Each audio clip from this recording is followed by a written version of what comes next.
Hey, what's up, guys? This is week 22. My name is TJ, and our topic this week is female friendships.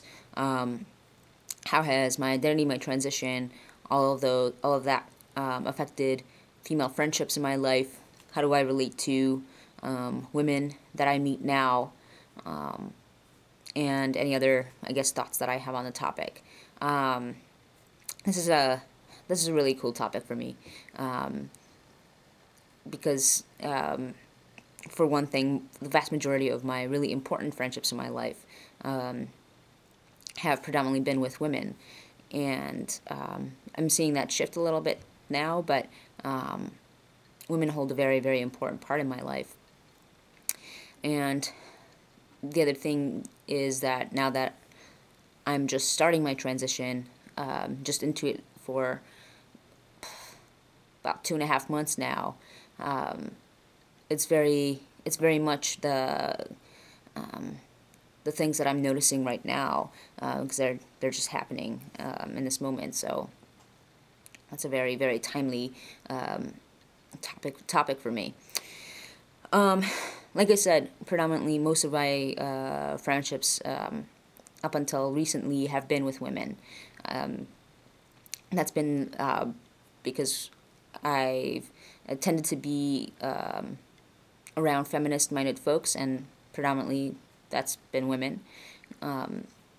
Politics and activism and all that kind of stuff.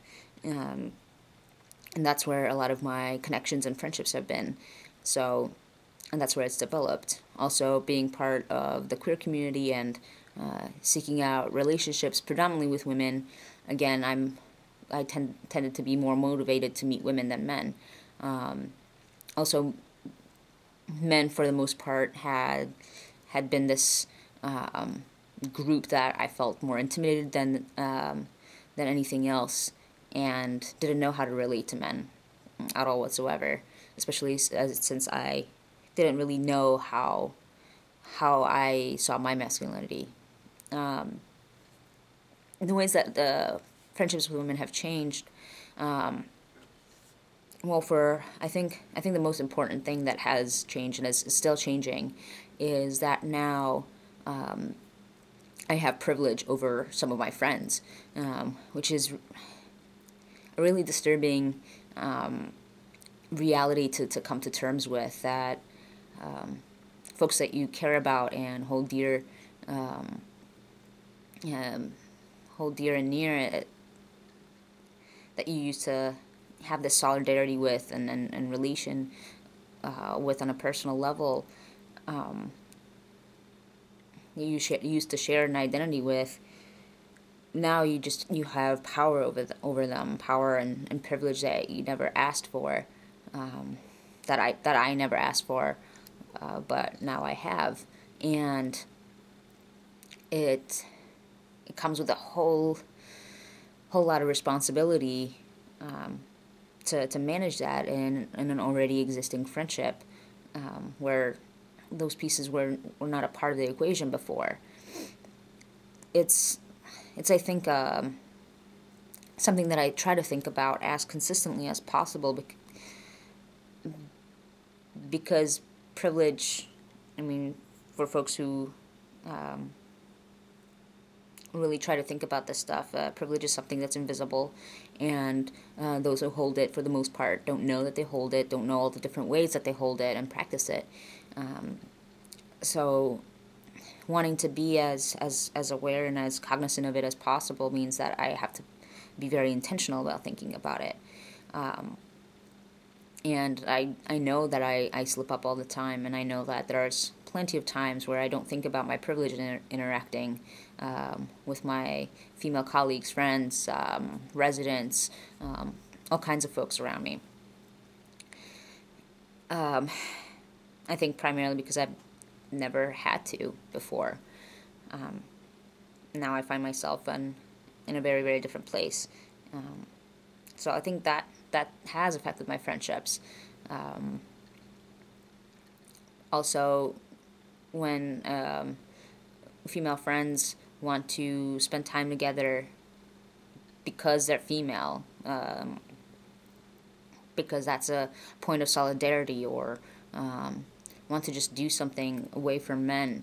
No, that's not space or activities that are open to me anymore.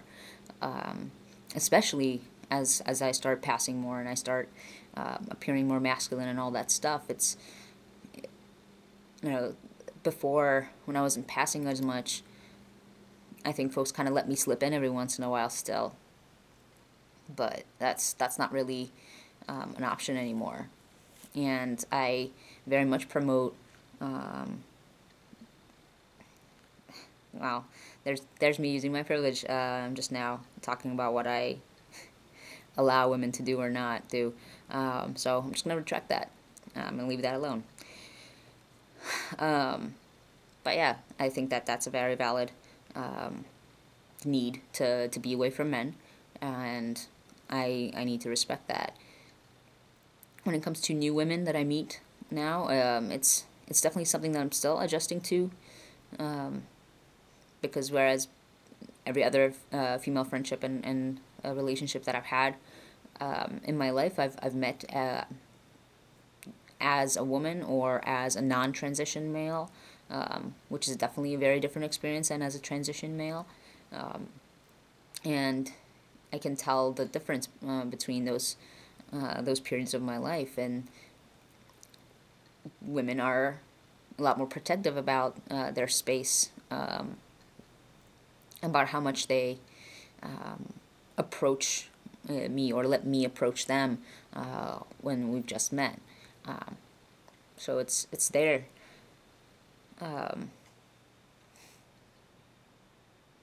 Sorry. This is very much a topic that holds a lot of hurt and pain for me still. Gender privilege and gender violence and all of that has been something that's been on my mind a lot lately. And I mentioned gender violence because obviously gender violence plays a huge part in the privilege hierarchy around gender. Yeah. Sorry. But anyway, that's really all I wanted to say was that my gaining privilege, getting privilege that I don't really earn, that I just get for transitioning, has affected my friendships, has affected my relationships, and will continue to affect my relationships with women for the rest of my life. And I hope to learn from other men the best ways to deal with that, with respect and with dignity and with sensitivity. And I hope that the women in my life who trust me in this process, that they challenge me when I fuck up, and that they find ways, directly or indirectly, to let me know when I'm fucking up. So, that's that. Thanks, folks.